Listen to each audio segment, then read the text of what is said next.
For me, what we learned yesterday from the Titans and Chiefs game is that this Titans team was a very good team, but their destiny just didn't have enough gas to get past what I think is going to be the most talented roster potentially ever assembled. That defense since week 11 has only been given up on the Kansas City Chiefs side, has only been given up 16 points a game. 16 points a game. Patrick Mahomes can score 17 points with his left hand in one quarter if need be. That offense has so many weapons. You got Robinson guys popped up out of nowhere. Hardman popped up out of nowhere this year. Tyreek Hill, Kelsey, Sammy Watkins, Patrick Mahomes, and the offensive line has this ability because they're only rushing 3 and they dropped into the zone because they didn't want Patrick Mahomes to set. But they have this ability to beat you however they want to beat you. Started slow again. In the first game against the Houston Texans, they were down 24-0. This time, they were down 10-0. The same memes about Andy Reid's season and the Andy Reid factor were popping up out of nowhere. And then all of a sudden, they flipped the switch and in the second quarter decided to dominate. Over the last 2 weeks, they've won the second quarter, or after the first quarter, 79-24 or something like that.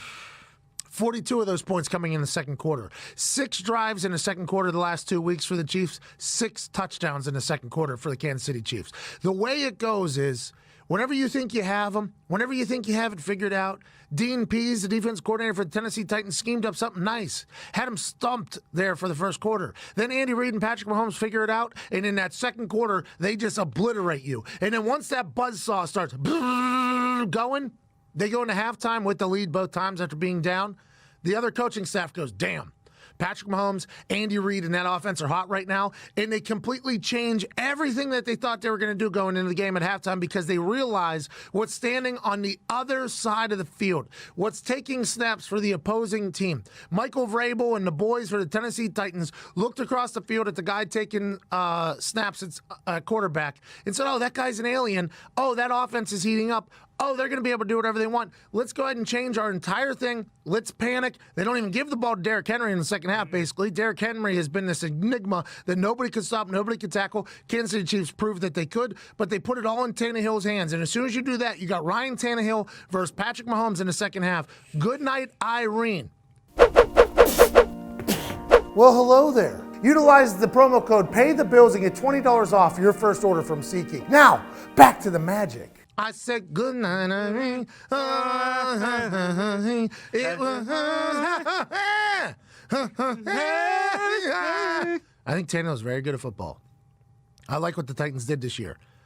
But the Kansas City Chiefs made the Titans be something that they weren't because of how hot that they got in the second quarter, and that just carried into the second half. Patrick Mahomes also has this moxie. Right? He plays to the crowd. Whenever he came out before the game and they introduced him to run out in that tunnel, it wasn't your classic boring quarterback wave, maybe a full sprint, whatever it is. It was a let's go, let's get the crowd going. He's 23 years old, enjoys the moment, lives for the moment, and he will be officially the first drafted athlete from Detroit to be a starting quarterback in the Super Bowl. Come on.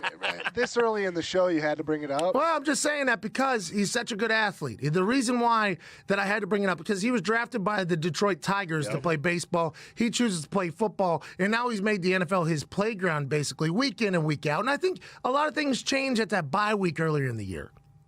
Andy Reid got a chance to reset his mind. Andy Reid drew up some new plays. Patty Mahomes got a chance for his patella that bounced out of where his patella is supposed to be and came back in, kind of rest that up, get his knees healthy. That defense started turning on because Tyrann Mathieu was tired of people popping off on Twitter against him. Chris Jones, number 95, is probably the second best defensive tackle in football right behind Aaron Donald. Pretty good company to be in. So after that bye week, that entire team started clicking. They started getting hot. And now they've just rattled off 8 straight, 9 straight. And I don't know if they're going to be stoppable, to be honest. And if they are, the team that battled against Green Bay Packers yesterday might be the team to do it.